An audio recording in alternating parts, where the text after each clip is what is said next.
고양이가 모래를 먹어요. 왜 이러는 걸까요?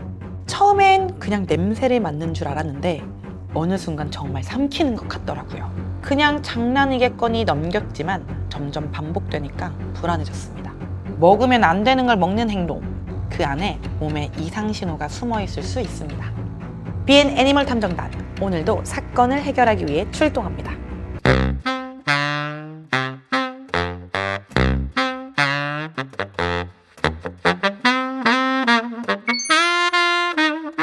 사건 파일.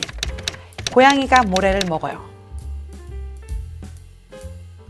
고양이를 키우는 보호자 A씨는 며칠 전 고양이가 화장실에서 모래를 입에 넣는 장면을 목격합니다. 처음엔 호기심이었겠거니 했지만 이후에도 화장실에 갈 때마다 모래를 핥고 삼키는 행동이 반복됐죠.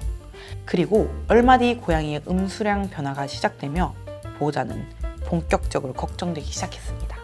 모래는 화장실용인데 이걸 입에다 넣는다. 이거 큰일이죠. 이건 큰일입니다. 자, 이제 단서를 통해 고양이가 모래를 먹는 행동에 대해 추리해 보겠습니다. 첫 번째 단서. 새 모래로 바꾼 이후부터 시작됐어요. 보호자는 기존 모래 먼지가 심해 최근 입자가 작고 향이 진한 모래로 교체했습니다. 그런데 모래를 바꾸고 나서부터 고양이가 모래를 핥고 입에 넣는 행동이 시작됐죠.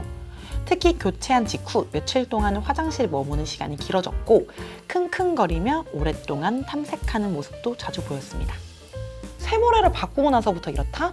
혹시 새 모래의 향과 질감이 고양이에게 먹을 수 있는 무언가 같은 신호가 된 건 아닐까요? 자, 이제 다음 단서를 살펴보겠습니다. 두 번째 단서. 모래 위에 오래 머물며 반복 행동을 해요. 고양이는 모래를 한 번 핥고 끝내는 게 아니었습니다. 같은 자리에 오랫동안 머무르며 몇 번이고 모래를 다시 핥고 입에 넣는 행동을 반복했죠. 심지어 하루에도 여러 차례 화장실을 들락날락하며 비슷한 행동을 반복하듯 수행하는 듯한 모습도 보였습니다. 반복한다라. 이건 모래에 대한 단순한 호기심보다는 무언가에 대한 불안을 달래려는 듯한 습관적인 행동이 아닐까요? 이제 마지막 단서를 살펴보겠습니다. 세 번째 단서. 스트레스를 받은 날 모래를 핥는 행동이 늘었어요. 평소보다 낯선 손님이 다녀갔거나 청소기 소음이 컸던 날 등 고양이가 예민해졌던 상황 이후 화장실을 자주 드나들며 모래를 핥는 행동이 눈에 띄게 늘어난 것을 확인했습니다. 특히 낯선 환경 변화가 있은 뒤엔 화장실에 머무는 시간이 길어지고 같은 자리를 반복적으로 핥는 모습을 보이곤 했습니다.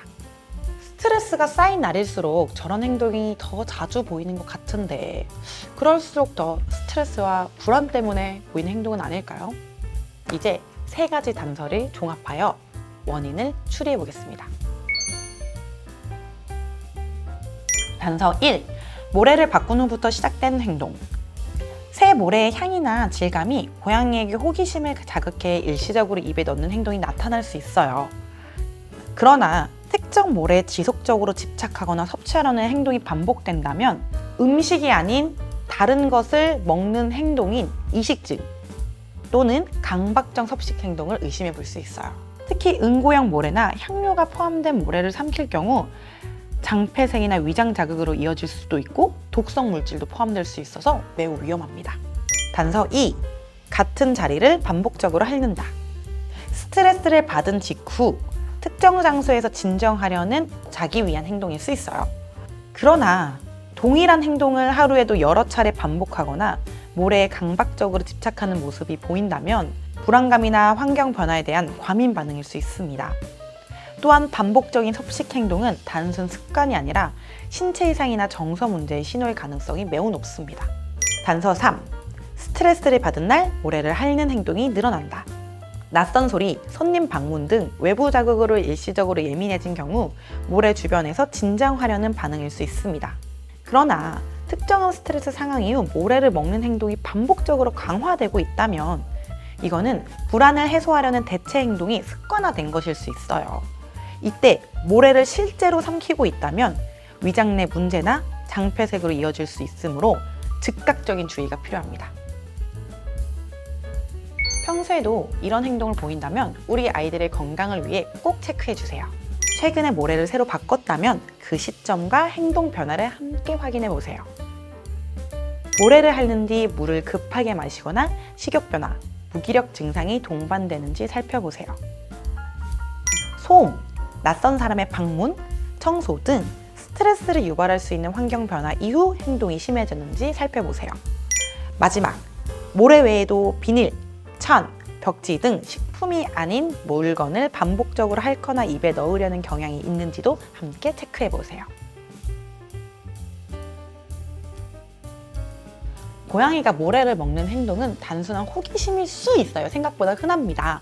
그러나 이게 문제는 반복이에요. 일단 시중에 나온 모래들은 한두 개 먹는다고 크게 독성 물질을 일으키거나 장폐색을 일으키거나 그럴 정도는 아닙니다만, 그렇지만 이 친구가 반복할 수 있고 특히 고양이들은 반복 행동 강화가 될 수 있는 동물이기 때문에 처음부터 못하게 막아주시는 게 좋습니다. 또한 화장실 모래를 먹는 걸 시작으로 이식증, 음식이 아닌 다른 걸 집어먹는 행동이 더 강화될 수 있어요. 그래서 처음엔 화장실 모래 먹다가 나중에는 화분에 모래 먹다가 나중에는 진짜 비닐로 먹고, 그래서 병원에 오는 경우 진짜 많습니다. 처음부터 관리 잘 해주셔야 돼요. 그럼 저는 다음 사건 파일에서 또 다른 반려동물의 미스터리를 풀어보겠습니다. 구독과 좋아요, 알림 설정 잊지 마시고요. 그럼 저는 안녕, 다음에 봬요.